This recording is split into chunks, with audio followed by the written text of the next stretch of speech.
The attic smelled of dust and secrets, a forgotten corner of the old Hollywood Hills house where time seemed to hold its breath. Ellie Harper, 28, knelt on the creaking floorboards, her fingers trembling as she pulled a yellowed photograph from a crumbling box. It was her grandmother, Vivian Harper, a silver screen siren whose name once lit up marquees until she vanished from the spotlight, leaving only whispers and a single, cryptic letter now clutched in Ellie's hand. "Ellie, you okay up there?"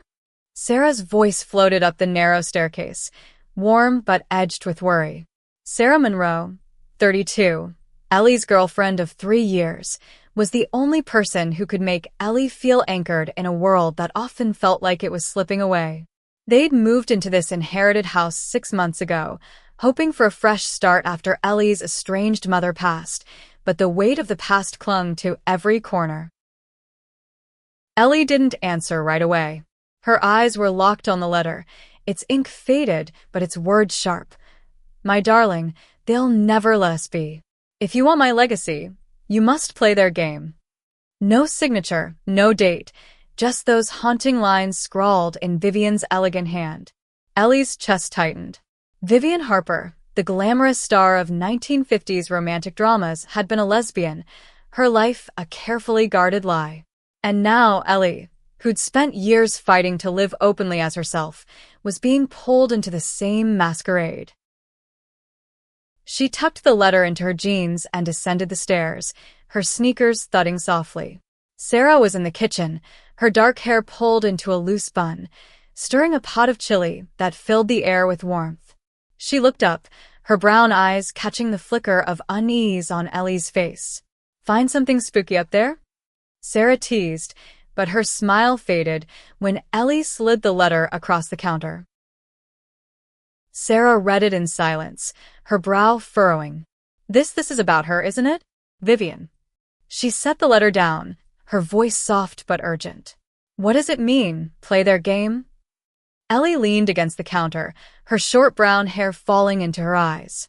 "I don't know yet. But there's more up there, scripts, photos, reels. It's like she left a puzzle for me to solve." She hesitated, her voice dropping.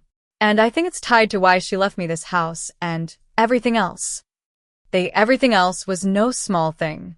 Vivian's estate was worth millions, property, investments, and a mysterious trust Ellie could only access by meeting conditions outlined by a lawyer she'd never met. The catch? The lawyer, a man named Harold Grayson, had hinted that Ellie's lifestyle could complicate things. She hadn't told Sarah that part yet, afraid of what it might mean. That night, they sat on the couch, a single lamp casting shadows across the living room. Sarah held Ellie's hand, her thumb tracing circles over Ellie's knuckles. "Whatever this is, we'll figure it out together," Sarah said, her voice steady. "But you need to tell me everything. No secrets, okay?" Ellie nodded, but her mind was already racing. The letter's words echoed. Play their game. Did it mean hiding who she was? Pretending to be someone she wasn't, just as Vivian had? The thought made her stomach churn, but the alternative, losing her grandmother's legacy, the chance to understand the woman who'd shaped her from afar, was unbearable. The next morning, Ellie returned to the attic, Sarah at her side. They sifted through boxes, uncovering scripts with Vivian's handwritten notes in the margins. "Don't let them see you falter." A faded photo showed Vivian with another woman, their hands brushing in a way that felt too intimate for friendship. The woman's face was scratched out, leaving only Vivian's radiant smile. "Who was she?" Sarah whispered, holding the photo. Ellie shook her head, her throat tight. Someone Vivian loved. Someone she had to hide. By noon, they found a locked metal box tucked behind a stack of film reels. Ellie pried it open with a screwdriver, revealing a stack of letters tied with a red ribbon. The top one was addressed to "My dearest Clara." Ellie's hands shook as she read aloud. "They think they own me, but my heart is yours. If I must wear their mask, I'll do it for us." Sarah's eyes widened. "Clara. That's the woman in the photo, isn't it?" Ellie nodded, her mind spinning. Vivian's career had ended abruptly in 1960 after a scandal the tabloids never fully explained. Was Clara the reason? And why had Vivian hidden this truth, only to leave it for Ellie to uncover? They spent hours reading, piecing together a love story buried under decades of silence. Vivian and Clara had been lovers, meeting in secret during film shoots, their relationship a dangerous rebellion against Hollywood's rigid moral code. But something had torn them apart, something tied to the game Vivian mentioned. As dusk settled, Ellie's phone buzzed.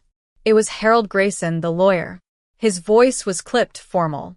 "Ms. Harper, we need to discuss the trust. There are expectations.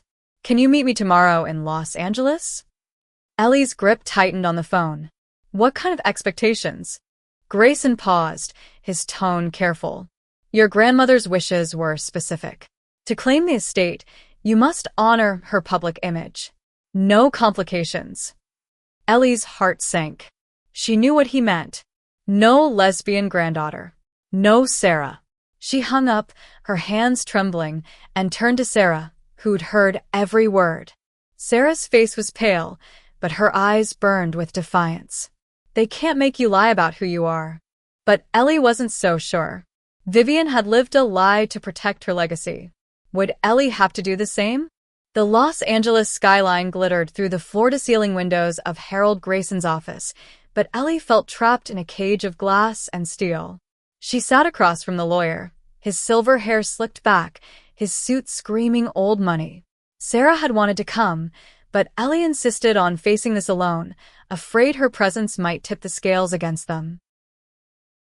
Grayson slid a folder across the polished desk. Your grandmother's trust is substantial. Real estate, stocks, and a collection of unreleased films. But there are conditions. His eyes flicked over Ellie, lingering on her short hair, her flannel shirt. Vivian's legacy is tied to her image as a traditional leading lady. Any deviation could jeopardize the estate. Ellie's jaw clenched. You mean I have to pretend I'm not gay? Grayson's smile was thin, practiced. The board overseeing the trust values discretion. Your personal life could be seen as inconsistent with Vivian's public persona. Ellie wanted to scream, to upend the desk and walk out. But the house, the letters, the truth about Vivian, it was all tied to this. She thought of Sarah, waiting back at the house, probably pacing the kitchen. Losing the estate meant losing their future, too, a home, stability, a chance to build something real. I need time, Ellie said, her voice tight. Grayson nodded, but his eyes said he knew she'd bend. You have 1 month. The board meets then to finalize the transfer. Back at the house, Ellie found Sarah in the attic, surrounded by more of Vivian's relics. A reel labeled Starlight Serenade, 1958, sat on an old projector. Sarah looked up, her face softening. How'd it go? Ellie sank onto the floor, her back against a crate. They want me to hide who I am, like she did. She gestured at the reel. Let's see what she was hiding. They set up the projector, the film flickering to life. Vivian appeared on the wall, her smile radiant but her eyes guarded, playing a love-struck heroine opposite a bland leading man. But in one scene, her gaze drifted off-screen, lingering on someone unseen. Ellie's breath caught. That's not acting. That's longing. Sarah nodded, her hand finding Ellie's. She was looking at Clara. They watched until the reel ended, then dug deeper into the attic. They found a journal, its leather cover cracked, filled with Vivian's hurried scrawl. Entries from 1959 described clandestine meetings with Clara, a costume designer who worked on Vivian's films. She sees me, not the star, Vivian wrote. But the studio watches us. If they knew, they'd ruin her. Ellie's heart ached. Vivian had loved Clara fiercely, but Hollywood's blacklist era loomed large. Being outed could mean exile for both. One entry chilled Ellie. They offered me a deal. Marry a man, keep my career. I refused, but Clara begged me to save us both. Sarah closed the journal, her voice soft. She gave up everything for Clara, didn't she? Ellie nodded, tears stinging her eyes. And now they want me to do the same. To erase us. Sarah's hand tightened around hers. We're not erasing anything. We'll find a way. The next day, Ellie called Grayson, probing for loopholes. What exactly does the board want? A fake boyfriend? A public statement? Grayson's reply was vague but firm.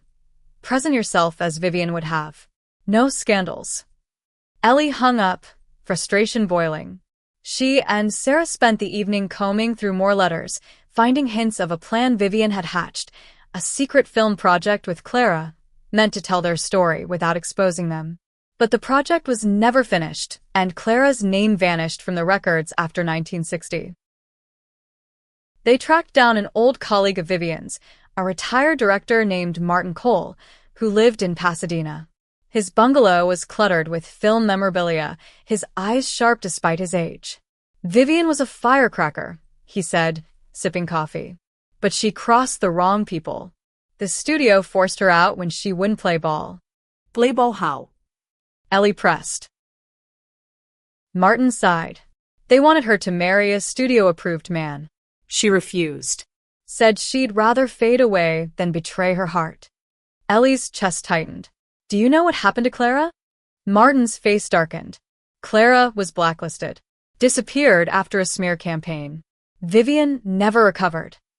Back home, Ellie and Sarah sat in silence, the weight of Vivian's sacrifice settling over them. Ellie felt torn. Honoring Vivian's legacy meant uncovering her truth, but claiming it meant burying her own. Sarah broke the silence, her voice fierce. You're not Vivian. You don't have to hide. But as Ellie looked at the attic's treasures, Vivian's films, Clara's letters, she wondered if the only way to save their love was to play the game Vivian never could. Rain battered the windows of the Hollywood Hills house, mirroring the storm in Ellie's heart. She sat cross-legged on the living room floor, surrounded by Vivian's letters, each one a dagger of truth. Sarah knelt beside her, reading aloud a passage from 1960. Clara, they've taken everything. I'll finish the film, for you, for us, even if no one ever sees it. Ellie's eyes burned. She was going to tell their story. Why didn't she? Sarah set the letter down, her voice soft but firm. Maybe she ran out of time. Or courage. But you're here now. You can finish what she started. The idea felt impossible. Ellie wasn't a filmmaker, just a graphic designer with a knack for fixing things, broken computers, chipped mugs, her own fractured family. But the thought of Vivian pouring her heart into a secret project, only to have it buried, lit something fierce in her. She wanted to honor her grandmother, not just claim her money. They spent the next day hunting for the unfinished film. The attic yielded nothing new, but a dusty address book listed a storage facility in Burbank. Ellie called, her voice shaking as she explained who she was. The manager confirmed. Vivian had rented a unit until her death, paid through the trust. It's still there, he said. You got a key? Ellie didn't, but she remembered the metal box from the attic. Inside, beneath the letters, was a small brass key. She and Sarah drove to Burbank, the rain relentless, their hands clasped over the gearshift. The facility was a maze of concrete and steel, the air thick with mildew. Unit 214 was packed with film canisters, scripts, and a single 16mm reel labeled for Clara.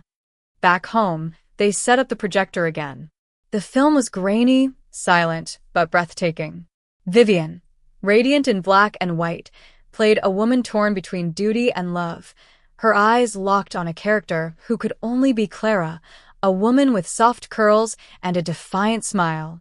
The footage cut off abruptly, unfinished, but its power lingered. Sarah wiped tears from her cheeks. This is what they didn't want the world to see. Ellie nodded, her resolve hardening. I'm not letting it stay hidden. But Grayson and his board, they'll never let me release it if I'm out. Sarah's face tightened. Then we outsmart them. Find a way to claim the estate without losing yourself. Ellie spent the next week researching the trust's fine print, poring over legal jargon with a lawyer friend, Mia, who specialized in estates. Mia's verdict was grim. The board could deny Ellie if her public conduct clashed with Vivian's image. They're old school, Mia said over coffee in Silver Lake. They'll use anything, your relationship, your social media, to call you a liability. Ellie's stomach churned. Her Instagram was full of photos with Sarah, kissing at the beach, laughing at pride. Deleting them felt like erasing herself. But Mia had an idea. What if you play along just enough? Show up to the board meeting solo, dress conservatively, dodge personal questions. Buy time to release the film. Ellie hated it, but it was a plan. She didn't tell Sarah, knowing she'd hate it more. Instead, she threw herself into the film, contacting a local archivist, Lena, who restored old reels. Lena, a wiry woman in her 50s, watched the footage with wide eyes. "This is revolutionary for its time," she said. "A lesbian love story, coded but clear." Vivian was fearless. Lena agreed to digitize the film, but it would take weeks. Meanwhile, Grayson called again, his tone sharper. "The board's watching, Miss Harper. There's a gala in 2 weeks, a test of your commitment. Bring an appropriate guest." Ellie knew what he meant. A man. She hung up, her hands shaking. That night, she and Sarah argued for the first time in months. Sarah paced the kitchen, her voice rising. "You're not seriously considering this, are you? Pretending you're straight?" "I'm not pretending anything," Ellie snapped. "I'm trying to save what Vivian left me. For us." Sarah's eyes flashed. "Us? Or you? Because it feels like you're choosing her ghost over me." The words stung, and Ellie stormed out, driving aimlessly through the rain-soaked streets. She ended up at a dive bar, nursing a beer, when her phone lit up with a text from Lena. "Found something in the storage unit. A letter from Clara. You need to see this." Ellie raced to Lena's studio, her heart pounding. The letter was brittle, dated 1961. "Vivian, I left because they threatened you. I couldn't let them destroy you. Forgive me." Clara had sacrificed herself to save Vivian's career, a career Vivian abandoned anyway. Ellie drove home, tears blurring her vision. Sarah was waiting, her eyes red. "I'm sorry," Sarah said, pulling Ellie into her arms. "I just don't want to lose you to this." "You won't," Ellie whispered. But as they held each other, she knew the gala loomed, and with it, a choice that could break them.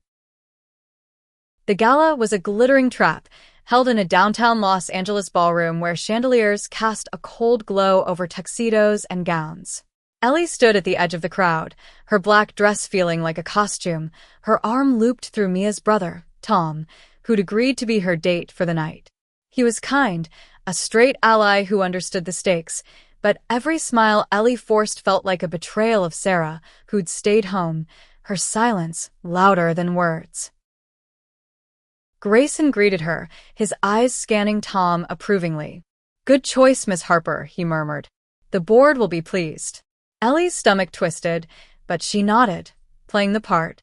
The board members, a group of silver-haired men and women, watched her like hawks, their whispers sharp with judgment. She overheard one say, "Vivian's granddaughter? Let's hope she's not difficult." Ellie kept her composure, mingling, laughing at bad jokes, but her mind was on Sarah. They hadn't spoken since Ellie left for the gala, Sarah's parting words, "Don't lose yourself in this," echoing in her head. She texted Sarah under the table, "I hate this. I love you." No reply. Back home, Sarah was in the attic, watching for Clara again, her heart heavy. She'd found another letter that morning, tucked inside a script. Vivian's words to Clara were raw. "I'll finish this film, even if it kills me. Our love deserves to be seen." Sarah clutched the letter, tears falling. She wanted to support Ellie, but the idea of her pretending to be someone else, even for a night, felt like a crack in their foundation. Ellie returned at midnight, her dress crumpled, her eyes hollow. Sarah was waiting on the couch, the letter in her lap. "How is it?" Sarah asked, her voice tight. "Awful," Ellie admitted, sinking beside her. "But they bought it. For now." She saw the letter and frowned. "What's that?" Sarah handed it over. Vivian's promise to Clara. She was going to risk everything. "And you're risking us." Ellie flinched. "I'm doing this for us. The house, the film, our future. Our future doesn't mean anything if you have to hide who you are, Sarah interrupted, her voice breaking. I can't watch you do this to yourself. They sat in silence, the distance between them growing. Ellie wanted to scream that she was fighting for them, but Sarah's pain was undeniable. The next morning, Ellie called Lena, desperate for progress on the film. It's almost ready, Lena said. But there's a problem. The footage is incomplete, missing the final act. Ellie's heart sank. Can we release it as is? Lena hesitated. It's powerful, but it's not whole. You'd need to recreate the ending, or it's just a fragment. Ellie hung up, her mind racing. She wasn't a director, but she could write, imagine, create. She spent the day drafting an ending for Clara, drawing from Vivian's letters, a scene where the lovers defy the world, choosing each other over fear. Sarah watched her work, her expression softening. You're doing this for her, Sarah said quietly. Not just the money. Ellie nodded, her throat tight. I want the world to know who she was. Who we are. Sarah reached for her hand. Then let me help. We'll finish it together. They spent the next week collaborating, Ellie writing dialogue while Sarah, a photographer, sketched storyboards. Their love, strained by the gala, began to mend through shared purpose. But Grayson's deadline loomed, and the board's expectations tightened like a noose. He called, his voice icy. We've seen your social media, Miss Harper. Those personal photos. Remove them before the board meeting. Ellie's blood ran cold. She'd forgotten to privatize her account. Sarah overheard and shook her head.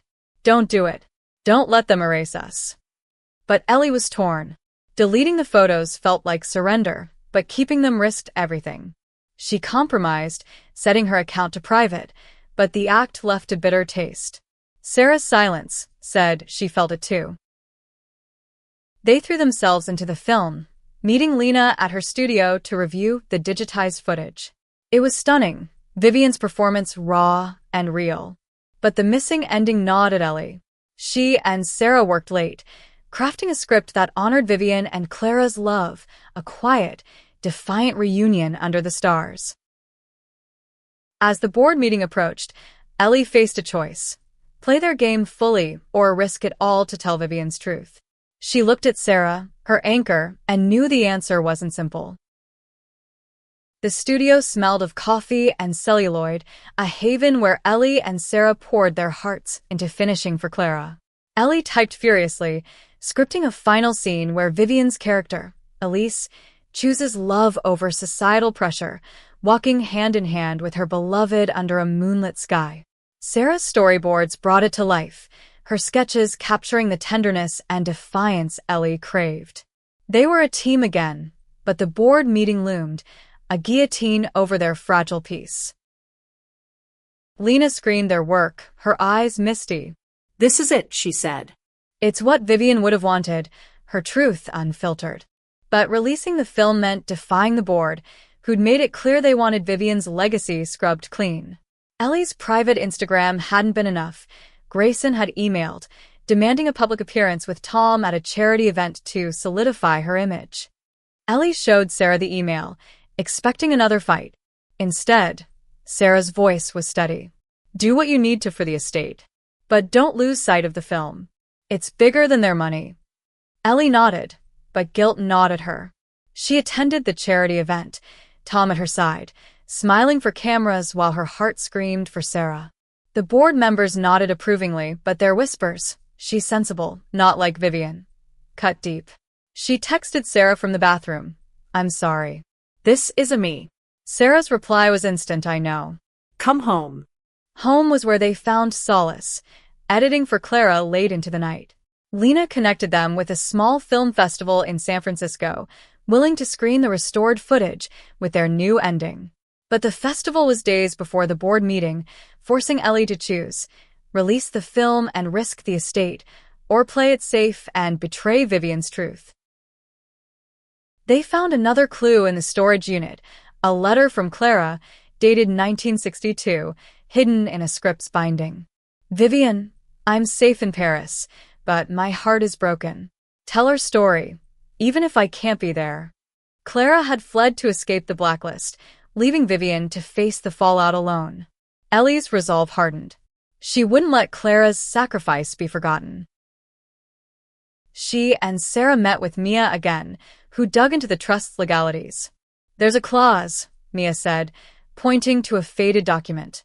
If you can prove Vivian's intent was to preserve her artistic legacy, the board's image clause might be overridden. The film could be your leverage. It was a long shot, but it was hope. They worked tirelessly, polishing the film, while Ellie dodged Grayson's calls. He left voicemails, his tone growing sharper. Ms. Harper, the board expects full compliance. Don't test us.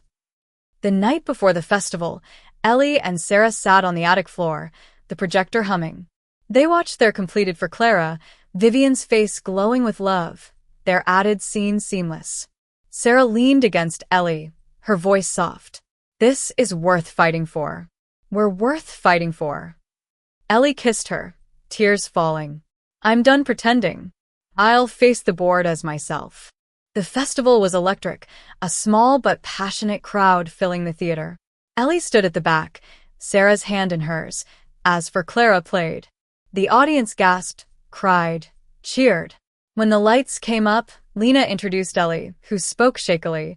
My grandmother hid her love to survive. I'm here to make sure her story lives. The applause was deafening, but Ellie's heart raced for another reason. Grayson had been in the audience, his face unreadable. He approached afterward, his voice low. Bold move, Ms. Harper. The board will hear about this. Ellie met his gaze. Good. Let them. Back home, she and Sarah braced for the board meeting. They spent the night drafting a speech, weaving Vivian's letters into proof that her legacy was the film, not a sanitized image. Sarah's strength kept Ellie grounded, but fear lingered. If the board rejected her, they'd lose the house, the money, everything. The morning of the meeting, Ellie found a final letter in the attic, tucked inside a film canister. Vivian's words were a lifeline. My dearest Ellie, if you're reading this, you found my heart. Don't let them silence you. Love always wins. Ellie clutched the letter, her decision clear. She wouldn't play their game. She'd fight for Vivian, for Clara, for Sarah, for herself. The boardroom was a fortress of mahogany and glass, the air thick with the scent of power and old money. Ellie stood at the head of the table, her hands steady despite the 6 board members staring her down. Sarah waited outside, her presence a silent anchor, as Ellie faced the moment that would define her future. In her bag was Vivian's final letter, its words burned into her heart. Love always wins. Grayson opened the meeting, his voice smooth but sharp. Ms. Harper, your recent actions, particularly the film screening, have raised concerns. Vivian's legacy demands propriety. Explain yourself. Ellie took a breath, her voice clear. My grandmother's legacy isn't about propriety. It's about truth. She was a lesbian, forced to hide her love for Clara to survive Hollywood's cruelty. I found her unfinished film, for Clara, and I finished it to honor her. That's her legacy, not some sanitized image you want me to uphold. The board murmured, their faces a mix of shock and disdain. A woman with pearl earrings spoke up, her tone icy. Vivian was a star because she played by the rules. You're tarnishing her name with this agenda. Ellie's temper flared, but she held it in check. Her name was tarnished when she was forced to lie about who she was. I have her letters, her scripts, her film. They prove she wanted her story told. Denying me the estate because I'm honest about my life is denying her truth. She pulled out the letters, placing them on the table. Read them. Vivian loved Clara, and she paid for it. She left this estate to me, knowing who I am. If you reject me, you're rejecting her. Grayson's jaw tightened, but he took the letters, skimming them with the board. The room fell silent, the weight of Vivian's words sinking in. Ellie pressed on, her voice steady but fierce. I'm not hiding who I am. I'm with Sarah, and I'm proud of it. If that costs me the estate, so be it. But I've already given Vivian's story back to the world. You can't take that away. The board deliberated for hours, Ellie waiting in the hall with Sarah, their hands clasped. Sarah's eyes were fierce. "You were incredible in there. No matter what, we've got this." Ellie nodded, but fear gnawed at her. Losing the estate meant losing the house, their stability. But as she looked at Sarah, she knew she'd made the right choice. Vivian's courage, Clara's sacrifice, they deserved to be seen. Grayson emerged, his face unreadable. "The board has reached a decision. The trust's artistic clause allows for the preservation of Vivian's work. Your film, while controversial, aligns with her intent. The estate is yours, on one condition." Ellie braced herself. What? "You maintain the Harper name's dignity. No further public scandals." His tone implied she'd already pushed too far. Ellie nodded, her heart pounding. It wasn't full freedom, but it was a victory. She and Sarah drove home, the city lights blurring past. In the attic, they celebrated quietly, watching for Clara again. It's ending, their ending, glowing on the wall. But the victory felt fragile. The board's condition hung over them, and Ellie knew they'd be watched. She and Sarah spent the next week planning. The estate gave them resources, money, connections, to distribute for Clara widely. Lena connected them with indie distributors, and the film gained traction, screenings popping up across the country.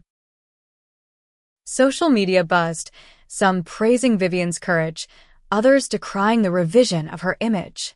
Ellie ignored the hate, focusing on the letters from queer youth who saw themselves in Vivian and Clara. Sarah framed one, hanging it in their living room. "Your grandmother's story gave me hope to be myself." But Grayson's shadow lingered. He called, warning of concerns about Ellie's public profile.